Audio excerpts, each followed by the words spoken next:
Saya bilang pesantren nelfon saya, berapa biayanya? Saya bilang biaya tidak ada, gratis. Oh. Saya bilang gitu. Saya lapor Pak Gubernur ini ada pesantren mau periksa, ya silakan aja Pak Gubernur kan. Berapa orang? 1.000. 1.000 orang dari satu pesantren. Ya, bilang gratis. Nah, Bukan rapid test loh ini, saudara-saudara. Ini swab 1.000 orang sekaligus.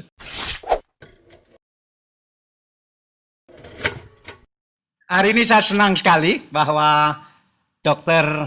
Andani Eka Putra dari Universitas Andalas Padang bisa bersama saya. Beliau ini sekarang dicari orang se-Indonesia.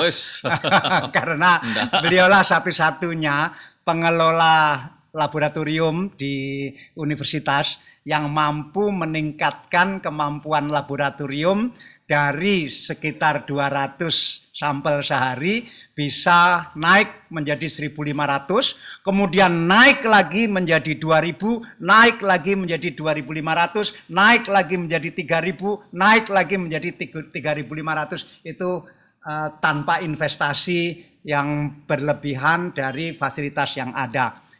Investasinya adalah otak beliau, ilmu pengetahuan beliau, dan saya sangat memimpikan agar semua laboratorium di Indonesia bisa seperti itu, sehingga penanganan COVID-19 ini bisa lebih baik karena yang sampel yang dimasukkan lab itu jauh lebih banyak.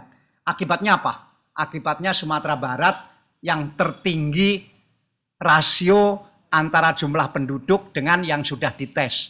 Itu pun tesnya bukan rapid test, tapi swab test. Jadi tes yang betul-betul hasilnya bisa dipegang 100%. Nah, daerah-daerah lain tentu menginginkan, tetapi kan tidak di semua provinsi punya Dokter Andani, adanya kan cuma di Padang. Dan saya, dokter, saya pengen tahu, atau masyarakat juga pengen tahu, bagaimana ceritanya Dokter Andani ini bisa meningkatkan kapasitas laboratorium di universitas dari hanya sekitar 250-270 menjadi sampai 3.000 lebih seperti itu. Dok. Ya. Saya tahu dokter ngomongnya agak cepat, tetapi karena ini untuk kemampuan publik, mohon agak dipelankan. Orang pinter biasanya ngomongnya cepat, jadi kita rem dulu sedikit. Orang Padang itu ngomongnya cepat. Jadi gini. Saya kira makan juga cepat kan? Oh enggak. Jadi gini Pak, sebenarnya ini sebenarnya tergantung kepada komitmen kita untuk di lab itu. Apa tujuan kita bikin lab? Kalau tujuan kita adalah bagaimana kita membantu masyarakat itu seoptimal mungkin, maka tentu kita akan berpikir bagaimana caranya. Nah, ini kan bagaimana caranya kita bisa periksa sebanyak mungkin. Kan di situ ada dua faktor di situ. Yang pertama, kemampuan lab kita untuk memeriksa. Yang kedua, kemampuan teman-teman dari Dinas Kesehatan untuk mengirimkan sampel. Oh, karena sampel harus dari orang lain. Iya, betul. Nah, itu kan dua sisi yang berbeda. Jadi kalau kita katakan keberhasilan Sumatera Barat itu karena lab, bukan semata-mata karena lab. Bukan hanya karena lab. Tetapi juga dukungan dari Dinas Kesehatan yang melakukan tracing. Kemudian juga itu ada payung gubernur di situ yang memberikan sokongan semua hal kepada kita gitu kan. Oh, jadi intinya gubernur memang harus berperanan sentral di daerah itu. Iya, betul Pak, betul. Itu yang pertama. Yang kedua, selain motivasi tadi, nawaitu kita ya, bagaimana kita menolong, kita juga harus memahami bagaimana filosofi di laboratorium itu. Apa itu filosofinya? Jadi gini, kalau laboratorium itu kan di perguruan tinggi terutama, mereka hanya berpikir untuk riset. Nah, laboratorium riset itu cenderung kerjanya tenang, santai, tidak diburu waktu, gitu kan? Tidak ada target. Tidak ada target, betul Pak, tidak ada target. Nah, kita enggak, kita sampaikan itu. Saya sampaikan gini, kalian harus bekerja optimal. Bayangkan pasien yang menunggu hasilnya. Bayangkan orang di luar yang menunggu kapan hasilnya keluar. Jadi jangan pikirkan untuk kita gitu. Prinsip itu sudah ada sejak dulu atau karena ada COVID ini? Untuk saya pribadi? Di labnya? Belum. Untuk COVID. Untuk belum COVID pun sudah begitu? Belum. Artinya belum. Kita kan banyak mahasiswa. Jadi pola pikir itu masih pola pikir sebagai peneliti, sebagai itu gitu. Nah, itu harus kita rubah pelan-pelan. Semua tim kita kan belum pengalaman di pelayanan. Tidak banyak pengalaman di pelayanan.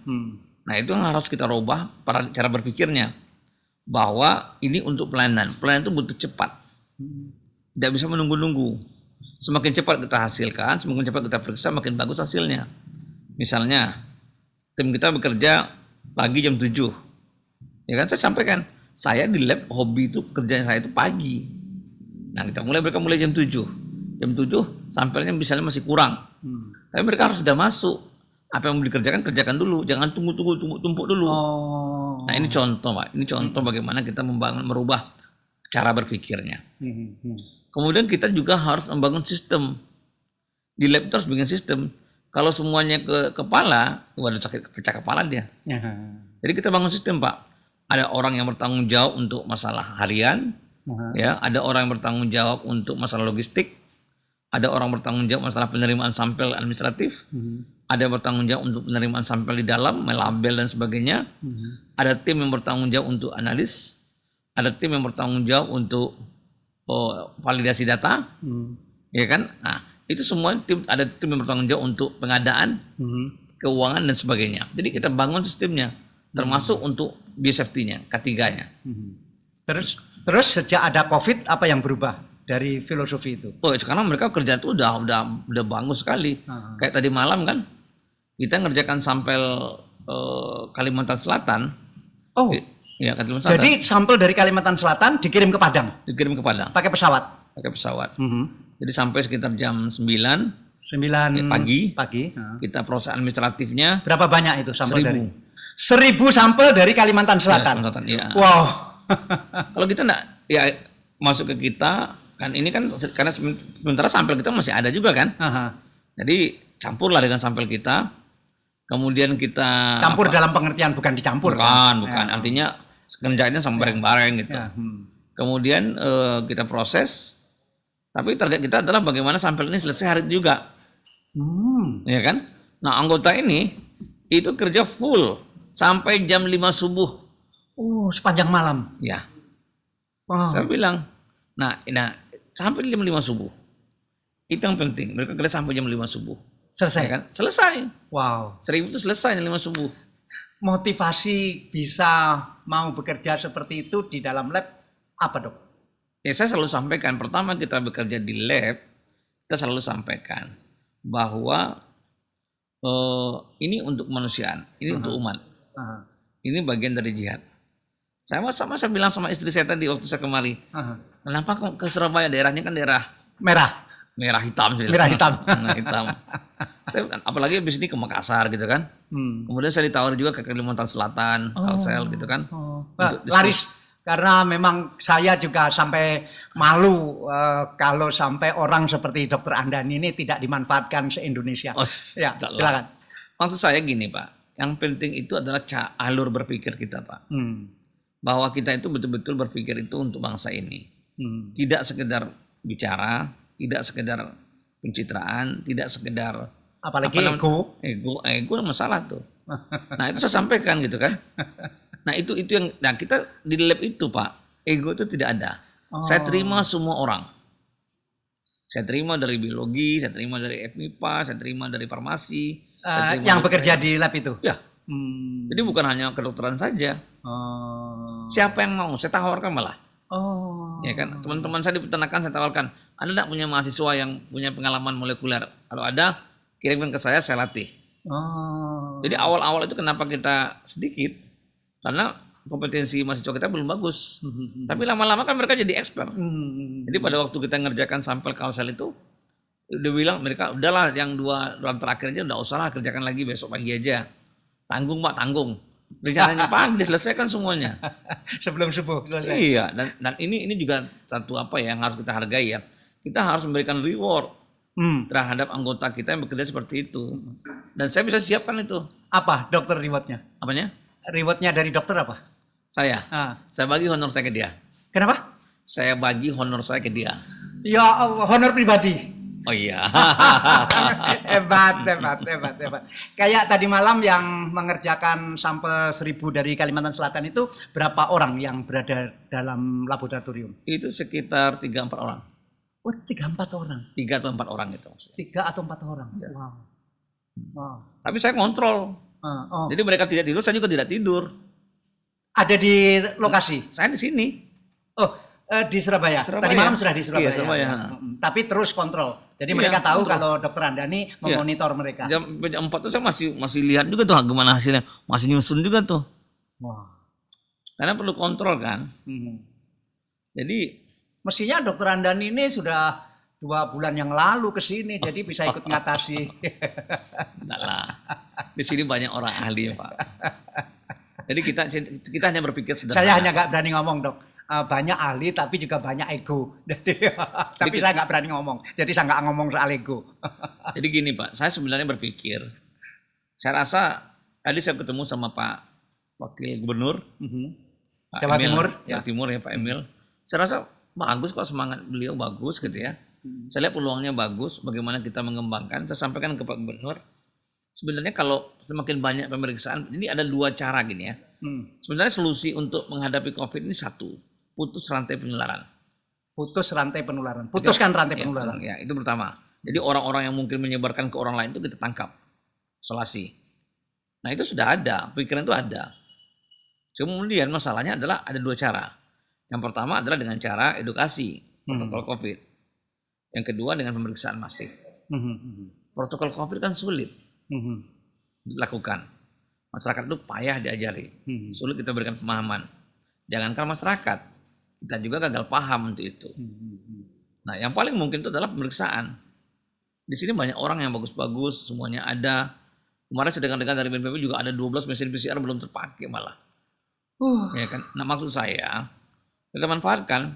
Satu pemahaman yang lurus adalah, kalau tanya berapa modal kita untuk lab, untuk peralatan di lab itu paling-paling hanya sekitar 4M. Sementara berapa harga mesin mobil BNPB itu? Saya sekitar 3M. Atau beli-beli alat banyak juga kan? Nah kan tidak banyak itu kita investasi sebenarnya. Tapi kalau efektif dan efisien, saya bilang sama Pak Gub, sebenarnya Pak solusinya gampang aja Pak. Coba kita terbuka menerima orang dari manapun. Di sini ada FKH, di sini ada farmasi, ada biologi, ada MIPA, ada bioteknologi malah. Itu memang ada bedanya menerima dari berbagai keilmuan dengan hanya dari satu keilmuan. Memang berbeda. Enggak, sama. Sama aja. Enggak. Kadang-kadang kalau kita tidak cukup orang kita kan kita pakai cari orang lain. Kan seperti tadi Pak, egonya harus kita turunkan, kita harus mau menerima untuk Jawa Timur. Judul bahasanya untuk Jawa Timur Pak. Bukan untuk siapa-siapa. Artinya untuk kita. Kalau saya bilang di Sumatera Barat gitu, ini untuk Sumatera Barat. Di laboratoriumnya Dr. Andani ini alat PCR-nya ada berapa? Kita punya 5 alat PCR, tapi yang kita gunakan cuma 3. Cukup 3 saya bilang. Itu sudah 1 hari sudah bisa 3.000. Ya. Cukup Pak 3.000. Jadi ya, 3 atau 4 orang tadi masing-masing memegang satu alat PCR. Oh beda. Jadi yang sebenarnya pada posisi PCR itu isolasi RNA-nya yang habis energi. PCR-nya nggak habis energi. PCR cuma campur-campur aja. Kemudian selesai campuran, masuk mesin, udah tunggu aja. 1,5 jam. Tapi kalau kita isolasi RNA-nya yang lama, yang butuh. Apalagi kalau itu manual. Seandainya ini supaya untuk pembelajaran kita semua. Seandainya labnya Dr. Andani ini hanya menerima mahasiswa dari Fakultas Kedokteran saja misalnya, tidak dicampur dengan yang lain, apa yang terjadi? Nggak sanggup kita. Nggak sanggup karena apa? Artinya SDM-nya kurang. Jumlahnya nggak banyak. Banyak. Karena ini mahasiswa yang betul-betul harus berminat di laboratorium. Saya bilang sama mahasiswa itu, ada banyak hal yang kalian dapatkan. Yang pertama, kalian mendapatkan ilmu bagaimana kita bekerja di lab. Yang kedua, kalian mendapatkan bagaimana manajemen lab yang bagus. Yang ketiga, yang paling penting, kalian juga mendapatkan pahala. Ini terus terang saya bilang jihad, saya bilang. Itu. Jadi terus terang saya katakan, sampai saat ini, sejauh ini, saya menganggap bahwa keberhasilan yang kita capai di Sumatera Barat itu tidak terlepas dari keberhasilan yang ada oleh anggota tim saya di lab. Saya sangat menghargai mereka. Dok, kenapa sedikit mahasiswa yang tertarik untuk masuk lab? Kenapa? Banyak. Loh, tadi katanya kalau hanya dari satu fakultas maka akan kekurangan tenaga. Karena kan awal-awal memang betul, tapi kan sebenarnya kalau sekarang malah banyak nawar-nawar ke saya untuk ikut bergabung. Udah mulai banyak sekarang. Dan mengajari teknik itu nggak lama. 1 bulannya udah bisa mereka. Dokter Andani dulu kenapa mencintai lab? Karena memang nggak tahu ya, dari saya mahasiswa itu Dulu fakultas kedokterannya di Benar. Universitas Andalas. Iya. Sejak mahasiswa saya suka di riset. Oh, risetnya Iya, ya. nah, saya suka riset. Dan gitu kan. riset terkait dengan lab. Iya betul. Saya suka itu. Jadi sejak mahasiswa itu sudah gitu. Riset pertama yang dilakukan Dokter Anda ini apa? Di bidang apa? Di bidang apa ya? Maksud saya gini. Mulanya kita risetnya riset kecil-kecilan ya, kayak penjualan pustaka, nulis gitu. Iya. Kemudian berkembang penelitian-penelitian mengenai vaksin gitu kan. Waktu itu saya penelitian mengenai apa namanya itu, pengaruh vaksinasi itu terhadap perubahan organ limfoid di pada jaringan tikus gitu tuh. Jadi kalau skripsi saya, tesis saya, disertasi saya seiring semua. Sama asli seiring, satu irama. Jadi habis lulus fakultas kedokteran, terus spesialis? Oh enggak, saya di itu. Saya S2. S2-nya di? Tropical Medicine. Tropmed. Oh, topnya Kedokteran tropis. Di mana? UGM. Oh, UGM. Oh, jadi pernah di UGM. Iya. Oh, S2, S3 saya UGM. Oh, S3 juga UGM. Ya. S3 di bidang apa? Saya di biomedik. Biomedik. Ya, tapi itu kan istilahnya tetap di bidang molekuler imunologi penyakit infeksi. Penyakit infeksi. Jadi saya memang fokusnya di situ. Saya banyak bermain di penyakit infeksi dengan upaya kita bagaimana kita menghasilkan produk-produk bioteknologi yang bisa dipakai oleh masyarakat. Dokternya tahun berapa, Dok? 2015-2016 lupa saya. Oh, pembimbingnya siapa? Masih ingat? Saya sih Prof. Marstiawan. Oh, saya. Prof. Marstiawan. Ya. Tapi itu konsep saya Pak. Jadi saya bilang gini. Mana ya? Waktu itu saya dapat S3 itu ke Jepang, Yichi Medical, ya kan, University. Cuman saya pikir-pikir, uang beasiswanya kecil, nanti hidup saya nggak cukup. Sementara saya harus bawa anak istri, saya nggak mau pisah-pisah sama keluarga kan. Prinsip hidup saya gitu. Akhirnya saya bilang, saya sekolah di sini aja lah. Saya rasa belum tentu ada bedanya antara sekolah di luar dengan sekolah di dalam. Bedanya mungkin satu aja, gengsinya mungkin beda. Istri dokter juga? Enggak Pak. Orang Padang juga? Ya, dia orang Bukit Tinggi, tapi tinggalnya di Pekanbaru. Sekarang semua tinggal di Padang. Padang. Putranya berapa, Dok? 3 Pak, 3. Ada yang ke kedokteran? Oh, belum. Masih SMA. Oh, masih SMA. Dia juga tidak terlalu minat kedokteran kayaknya. Enggak mengharuskan jadi dokter? Oh enggak, saya bebas kok. Pilih apa aja bebas. Kalau anak perempuan saya masih kelas 3 SMP sekarang. Jadi laki-laki perempuan? Ya, itu kelas 3 SMP, hobinya menulis. Jadi dia jadi pimpinan redaksi di majalah sekolahnya. Saya bilang sama kayak saya dulu. Saya juga pimpinan redaksi dulu di waktu kuliah. Mahasiswa. Waktu mahasiswa. Waktu menjadi aktivis kampus. Iya, waktu mahasiswa. Saya dulu pimpinan redaksi saya bilang. Karena menurun ke anak perempuan. Saya lebih suka gitu Pak ya. Saya lebih suka begitu. Menulis itu dulu saya suka gitu. Sampai sekarang suka, cuman waktu itu enggak muncul. Apalagi dengan COVID ini, otak saya udah penuh dengan COVID semua. Ya tahu. Ya, sudah 4 bulan ini Dokter Anda nih saya kira sangat kurang tidur. Iya betul Pak. Ini berat saya udah turun nih saya bilang. Nah, terus praktek dokternya gimana? Saya gini Pak, sejak saya pulang sekolah dulu, itu saya udah jarang praktek sekarang karena ada waktu lagi kan. Kan saya juga di manajemen rumah sakit. Oh. Sebagai miliknya universitas. Ya. Saya di salah satu direksi di situ. Sehingga waktu saya itu udah memang sempit sekali. Itu pasiennya nangis dong, karena dulu kan pasiennya. Dulu juga kan saya udah lama juga di Padang, nggak di Padang, di Jogja. Kalau Jogja saya praktek. Di Jogja itu enaknya prakteknya enak. Jadi misalnya ya, kita kan tidak pungut biaya ke pasien kan. Pasien saya begitu. Saya lebih nyaman, kita tidak minta duit ke orang. Sampai sekarang gitu Pak. Makanya waktu di lab juga gitu. Saya bilang pesantren nelfon saya, berapa biayanya? Saya bilang biaya enggak ada, gratis. Saya bilang gitu. Saya lapor Pak Gubernur ini ada pesantren mau periksa, silakan aja Pak Gubernur kan. Berapa orang? 1.000 orang dari satu pesantren. Ya, bilang gratis. Bukan rapid test loh ini, saudara-saudara. Ini swab 1.000 orang sekaligus.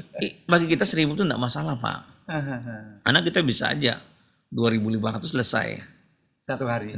Jadi saya bilang 1.000. Oke, pertanyaan saya gini, apakah pesantren yang modern, yang biayanya mahal? Nah, kalau biayanya orang tuanya tidak mampu, Gratis. Tapi kalau misalnya orang tuanya mampu, senternya kaya gitu kan, saya bilang kita tidak bisnis. Silakan saya kasih nomor rekening, silakan transfer duit sebagai sumbangan. Saya tidak lihat berapa jumlahnya, sama aja pelayanannya. Mau dikasih 500.000, 1 juta, 2 juta, 500 juta terserah. Jadi di Padang, Dokter Andani ini terkenal prakteknya gratis. Artinya ya mau bayar silahkan, nggak bayar juga nggak apa-apa. Karena itu kalau praktek dulu masih praktek sampai tengah malam. Sampai sebelum sekolah, Pak. Tapi itu dulu kan, maksud saya sekarang saya enggak ada waktu lagi. Tapi cita-cita tetap seperti itu, Pak. Saya pengen cita-cita saya nanti, mana tahu Bapak ngasih saya mobil kan, mobil V kombi gitu ya. Saya bisa praktek keliling-keliling gratis. Jadi kan otak saya itu gratis, Pak, itu masalahnya.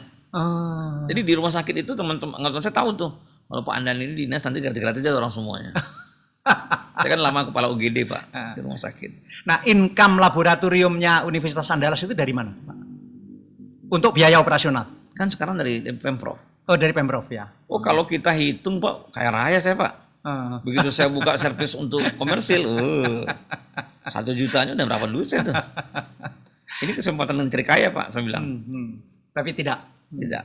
Saya tidak mau, Pak. Saya tidak mau cari kaya dengan cara-cara seperti itu. Wah, ini kita bangga sekali dengan Dokter Andani dan bangga kepada Sumatera Barat, bangga kepada Pak Gubernurnya yang bisa mengayomi dan mewadahi pikiran-pikiran seperti ini untuk menjadi karya di tengah masyarakat. Nah, Dok, itu dari daerah mana saja yang sudah memanfaatkan Dokter Andani ini? Itu, jadi begini Pak, sebenarnya kadang-kadang saya kasihan ya untuk beberapa daerah itu, karena dokter-dokternya kadang-kadang saya kenal juga. Saya terus terang cerita nih, satu kabupaten, nggak usah kita sebut mananya ya, satu kabupaten dokternya pakai rapid, reaktif. Dokter itu panik Pak, begitu tahu dia reaktif. Ditanya, bisa nggak saya periksa ke Padang? Berapa biayanya? Dia kan taman saya satu angkatan ya, dia spesialis. Saya bilang, ya kamu datang aja lah itu. Saya berlima nih, ini apa-apa datang aja kita periksa nanti. Saya periksa kan, dia datang periksa jam 8, jam 12, setengah 1 keluar hasilnya. Ya kan? Hanya 4 jam, 5 jam lah. 4 jam. Ya kalau tiket itu Pak. Nah kemudian, habis itu, dia tahu hasil negatif Pak. Negatif ya. Saking histerisnya, dia guling-guling di lantai itu. Saya bilang ini betul-betul laki-laki. Maksudnya gini, sampai tidur di lantai, guling-guling gitu kan. Karena dia saking histerisnya gitu. Artinya di daerah itu dia tidak bisa apa-apa. Dia tidak bisa periksa, orang misalnya rapid semua. Ini di kabupaten di Sumatera, di Jawa? Di Sumatera. Di Sumatera. Ya kan? Saya bukan Sumatera Barat ya. Iya. Kalau Sumatera Barat nggak ada gitu tuh. Saya bilang Sumatera Barat, rumah sakit di Sumatera Barat, mau periksa berapa kali kita selesaikan, saya bilang. Oh mau operasi, mau periksa PCR, oke, maju saya bilang. Dan tidak ada masalah itu. Karena kapasitas kita cukup. Nah, tapi itu di luar Sumatera Barat. Tapi kasihan kita lihat dia. Terus daerah mana lagi? Ya, ini lagi apa? Kemarin kita diskusikan dengan teman-teman dari Tangerang. Bukan, dari Sulawesi Tenggara. Oh, Sulawesi Tenggara. Kemudian ini Padang Sedempuan, Mandina. Itu juga mau kirim ke kita, Sumatera Utara. Kemudian Serolangun, Jambi juga mau diskusi kita. Pokoknya bagi kita, saya terbuka Pak. Sepanjang kita masih punya kapasitas, kita terima. Sifatnya kita membantu. Karena bagaimanapun, kalau kita, Pak Presiden minta, katakanlah gini ya. Presiden minta 30.000. Sekarang kan masih... Apa? 30.000 apanya? Spesimen pemeriksaan PCR per hari. Sementara di... Se-Indonesia? Se-Indonesia. Sementara capaian kita 23.000, 22.000 gitu kan. Nah kalau misalnya ada daerah yang tidak periksa dan mau memeriksa ke kita, katakanlah 1.000 sampel. Kayak Kalimantan Selatan itu. Bukannya itu menambah angka 23.000 tadi. Nah itu pikiran saya begitu aja. Pokoknya saya sepakat dengan Presiden dalam hal ini, bahwa pemeriksaan masif itu kunci kita untuk keberhasilan. Kita angka pemeriksaan kita tapi kecil. PCR bukan rapid test. Iya PCR. Tidak ada teman saya di Norwegia cerita, nggak kenal mereka rapid test itu. Tapi Dokter Andani ini terkenal di publik juga bahwa dokter mengatakan rapid test itu sangat diragukan. Itu persisnya dokter mengatakan seperti apa? Ya gini Pak, jadi waktu itu tanggal 25 Maret saya masih ingat ya Pak. 25 Maret. Bu Kadinkes hubungi saya, tanya saya, apa rekomendasi Bapak terkait dengan rapid test? Untuk Pak Gubernur nih. Kemudian kita diskusikan dengan Pak Gubernur, saya sampaikan kita tidak merekomendasikan rapid test. Dan alhamdulillah Pak Gubernur setuju, Dinkes setuju. Argumentasinya gini, pertama, tidak ada data independen mengenai validitas rapid test. Maksudnya nilai kualitas diagnostik nggak jelas. Bisa dipegang atau tidak? Ya, itu pertama Pak. Yang kedua, rapid test itu punya kelemahan 1 minggu pertama. Dia tidak bisa detek. 1 minggu pertama itu maksudnya gimana? Jadi minggu awal itu, kan rapid test yang berkembang ini kan deteksi antibody nih. Dia belum bisa mendetek antibody tadi. Oh, jadi kalau ada orang terkena, sampai seminggu kemudian, itu rapid test belum bisa menangkap? Negatif. Oh, pasti negatif? Iya, umumnya 20% paling positif, tapi secara umum negatif. Hari kedua ketiga nggak bakal detek dia tuh. Nah, itu kelemahan. Sampai 1 minggu aja nggak bisa menangkap, apalagi 1-2 hari. Makanya saya bilang itu berbahaya. Kalau PCR? PCR bisa. Hari kedua ketiga bisa. Hari pertama mungkin tidak terlalu bagus. Nah, itu kedua. Yang ketiga, mungkin saja rapid test kan deteksi antibody ya. Nah, mungkin saja protein virus ini mirip dengan protein virus yang ada pada manusia. Kita kan juga punya human coronavirus. Bisa mirip. Nah, kalau mirip terjadi reaksi silang. Jadi reaksi silang, Pak. Berarti sehingga kualitasnya hasilnya dibias. Positif palsu. Positif palsu. Nah, ini ada istilah positif palsu. Ya, ada positif palsu, ada negatif palsu. Nah, sekarang kita lihat lagi contoh berikutnya. Kalau rapid test itu kita periksa, ternyata kita uji validasi. Artinya diperiksa ulang. Dibandingkan dengan PCR. Ternyata gini Pak, sensitivitas rapid test itu pada minggu pertama itu hanya sekitar 20%. Pada minggu kedua itu sekitar 60%. Artinya apa? Kalau 10 orang positif COVID berdasarkan PCR, pada minggu pertama hanya 2 orang yang positif kata rapid test. 8 orang lagi lolos. Lolos dan menularkan ke orang lain. Iyalah, orang lain. Itu yang rantai tidak putus. Tidak putus. Kan salah kita kan? Iya. Kalau misalnya minggu kedua hanya 6 orang yang dikatakan positif oleh rapid test, 4 lagi lolos.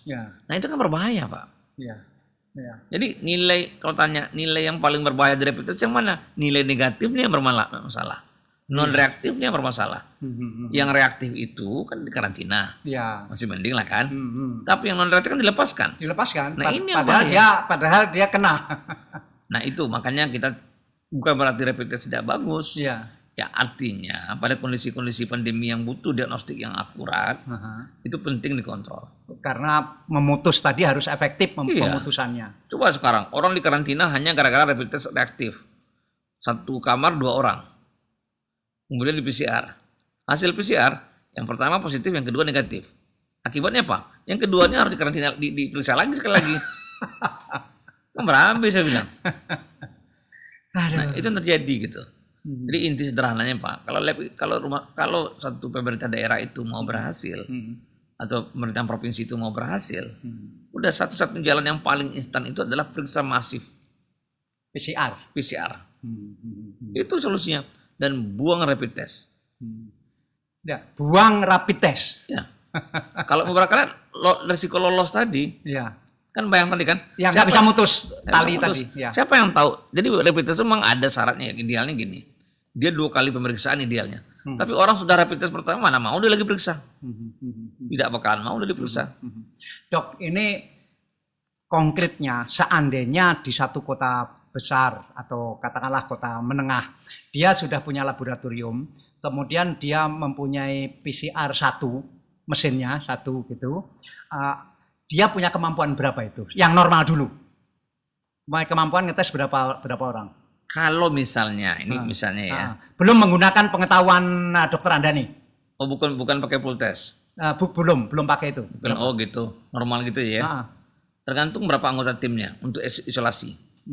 Katakanlah anggota timnya berapa? Jadi kemampuan isolasinya berapa per hari, itu yang penting dulu. Kalau maksimal mesinnya ya, kalau mesinnya bisa jalan katakanlah 12 jam atau 14 jam sehari, 14 jam sehari. Memerlukan berapa orang tim? Kalau 14 jam itu kan berarti dua orang tuh untuk operator mesinnya. 7 jam pertama, 7 jam kedua. Ya kan? Itu kira-kira kalau 14 itu dia bisa ke 7 atau 8 kali run. 8 kali putaran. Sekali putaran itu sekitar 994 sampel. Jadi kalau 8 kali putaran berarti dia bisa sekitar 770 sampel, 780 sampel. Satu mesin. Satu hari. Itu memerlukan orang berapa? Kita 2 orang. 2 orang saja. Dengan cadangan 1 3 orang lah. 3 orang untuk operator mesin. Tapi ada kerja satu lagi, kerja isolasi RNA. Tapi kok selama ini banyak ya ada laboratorium dengan mesin PCR 1 yang teoritis bisa 600 satu hari atau tadi 700 menurut Dokter Andani, tetapi prakteknya cuma sekitar 200, 250, itu karena apa? Jadi ya gini Mbak, untuk kerja PCR itu tidak hanya mesin PCR. Iya. Tapi juga isolasi RNA. Yang lama itu isolasi ini malah. Nah, isolasi itu butuh orang agak banyak. Seberapa lama mendidik orang itu untuk bisa isolasi tadi? Kalau di tempat saya 1 bulan cukup. Magang di situ 1 bulan selesai. Nah, satu mesin kemudian tadi bisa memeriksa 700 maksimum, tetapi prakteknya hanya sekitar 300 dengan ilmunya. Itu 14 jam kerja ya? Iya. Kalau 20 jam itu lain lagi. Iya. Dengan ilmunya Dokter Andani bisa berapa? Ya kalau pasti surveillance misalnya ya. Surveillance kita hitung aja. 1 kali running itu misalnya dia bisa running 7 kali running, 7 kali run ya, 7 kali run. Mungkin dia bisa periksa 7 kali sekitar 3.000. Wow. Aduh, begitu beda saudara-saudara. Saran Dokter Andani untuk laboratorium yang kemampuannya sehari masih sekitar 300, 260, apa saran Dokter Andani? Jadi gini Pak, tadi saya sampaikan juga di sini, bahwa kalau cuma memeriksa 100-200 mending tutup aja. Saya bilang gitu. Karena kita harus punya komitmen bahwa lab itu dibangun untuk membantu masyarakat. Kalau gitu apa gunanya kita periksa? Jadi kita harus berpikir, saya malah berpikir sekarang, tadi saya bilang sama Pak Doni, udah Pak Doni, yang periksa 100-200 burger aja saya bilang. Nah, ngapain mereka gitu-gitu, itu kan membuang-buang apa aja, nanti semua dikirim ke mereka, untuk honor juga dikirim semuanya gitu kan. Bagus minta burger aja saya bilang. Lebih bagus, dan lagi parah lagi adalah quality controlnya. Tapi saya diskusi dengan salah satu banyak yang ngerti dia malah. Yang disiapkan untuk operator mesin. Bayangkan tuh.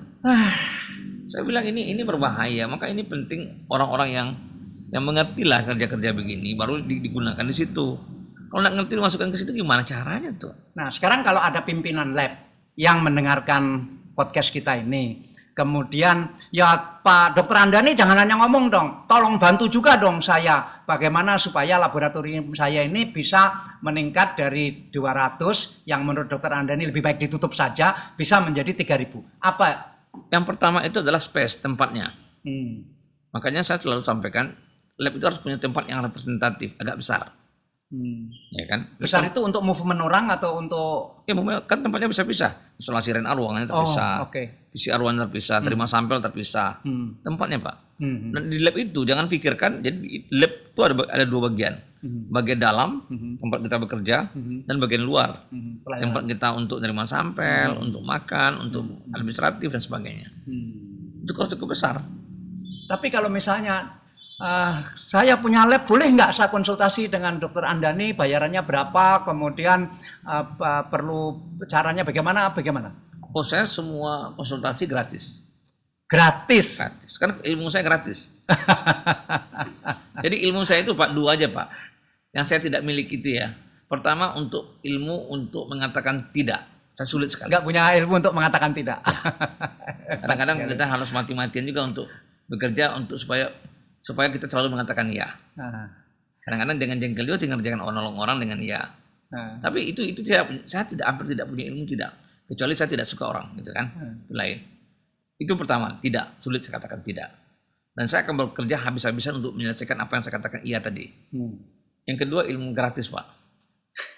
Karena terus terang, Ini orang yang pejuang sejak mahasiswa ya begini. karena terus terang Pak ya, saya katakan gini, kepuasan saya yang tertinggi itu pada saat kita bisa nolong orang. Ya Allah. Jadi Ya. bukan karena kita dapat jabatan, bukan karena kita pangkat kita tinggi, bukan Pak, bukan itu. Dokter sekarang umur berapa? 47. 47, masih muda. Saya tahun depan 70, Dok. Wus, alhamdulillah. Saya entah sampai tenda aja. Alhamdulillah, alhamdulillah. Baik, Dok, jadi saya pikir apalagi yang kurang terutama bagi para pemilik lab, Anda sudah punya lab, apalagi yang kurang. Kalau soal ilmu pengetahuan ada Dokter Andani. Ayo kita manfaatkan. Nggak usah lah ego-ego, malu atau gengsi dan seterusnya demi masyarakat demikian luas yang sekarang menderita karena COVID-19. Itu yang penting. Jadi lab itu harus maju Pak. Lab itu harus bisa memberikan warna. Nah itu yang kita lakukan di Sumatera Barat. Ya. Di lab dari Sumatera Barat itu betul-betul saya lihat bisa memberikan warna.